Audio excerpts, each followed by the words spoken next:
बालेश्वर जिलार झीटीर जो प्रकार से चारिआडे न्याय मागी मागी निराश हो जिते आत्माहुति देती सेटा केवल ओडिशार नुह भारत वर्ष रे एक आलोड़न सृष्टि करछि। जो झीटी गत 7 मास है समस्त पाखक जाई तापर लिखित भाव में 1 तारिख दिन गोटे न्याय मागिला समस्त पाखक से जाइछि तांकर कर्तृपक्ष पाखक जाइछि पुलिस पाखक जाइछि विभागीय मंत्री सरकार प्रत्येक स्तर में जाइछि कौन सी जगह से न्याय पाई नहीं। एठू संपूर्ण भाव जना पड़ुछि जे सिस्टम संपूर्ण भाव में फेल मारछि। महिला मानकर सुरक्षा पाई महिला मानकर आत्मसम्मान पाई विभिन्न प्रकार सरकारी स्तर रे मेकानिज्म सब रही थाए कौन से मेकानिज्म आजिका दिन में काम करनी संपूर्ण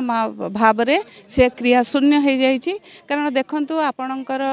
जो आईसीसी से माने जो इंटरनल कंप्लेंट कमिटी से ही दिन करिसेंती जोटा कि इंटरनल कंप्लेंट कमिटी 3 वर्ष पर्यंत गोटे कायम रहिबा कथा। जेतबेले आईसीसी गोटे इंटरनल कंप्लेंट कमिटी जेत तदंत करुची जी अभियुक्त सी केबे मध्य ताको एदर गोटे जहाँ नियम कहूँ ताको छुट्टी रे छाड़िबा कथा नले ताको से पदवी ताको बाहर करबा कथा। कारण से समय कौन सी प्रकार तदंत जेभली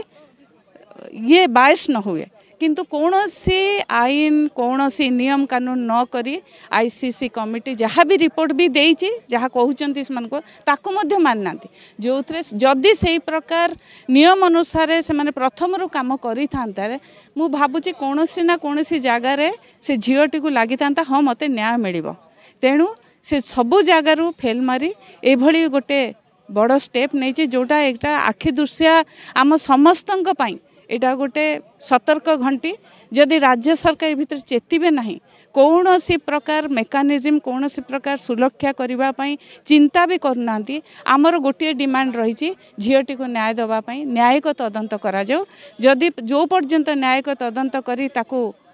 से झीटी को न्याय न मिलवा पर्यंत बिजु जनता दल राजरास्ता को ओह्लैब।